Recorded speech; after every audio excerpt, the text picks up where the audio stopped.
Tere, mina olen Rene Pürkland, Hiina meditsiiniarst Tao Hiina meditsiini- ja tervisekeskusest. Täna ma tahaks teiega natukene jagada oma kogemusi, mis mul patsientidega on tervisenädalatest või retriitidest. Me oleme neid korraldanud siin juba kokku pea 4-5 aastat ja kui ma nüüd arstina võrdlen neid tulemusi, mis patsiendid saavad, kui nad käivad ravil,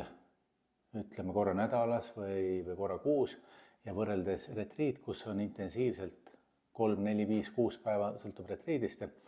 siis need tulemused ei ole lihtsalt 1 + 1 + 1 on 3, vaid retriidil või tervisenädalal see 1 + 1 + 1 on 7 või 8. Ja millest see erinevus tuleb? Tuleb see, et loomulikult inimene on oma tavakeskkonnast väljas, ta saab puhata, ta saab spaad kasutada ja muid asju, aga ka selline kompleksne ravi,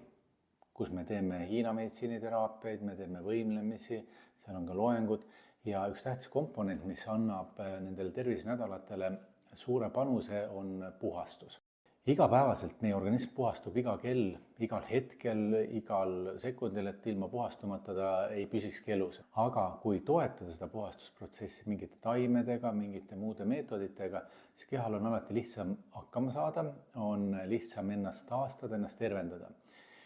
Ja koostöös Schroomwelliga, Eesti firmaga, kes on keskendunud meditsiiniliste seenetoodetele, oleme me välja töötamas maksapuhastust ja soolestiku või seedesüsteemi puhastuse komplekti, mille toime siis ei ole see, et ta midagi seal puhastaks, vaid ta stimuleerib nende organite tööd niimoodi, et nad saavad ise paremini ennast puhastama hakata. Ja see erinevus nüüd varasemate puhastustega, mis me oleme patsientidele kasutanud, on see, et ta ei kurna organismi ära, seda saab kasutada väga efektiivselt ka igapäevaelus söögiga koos,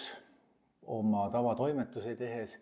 ehk arstina ma näen, et see pluss on see, et inimene ka retriidil ei kuku nagu nii auku,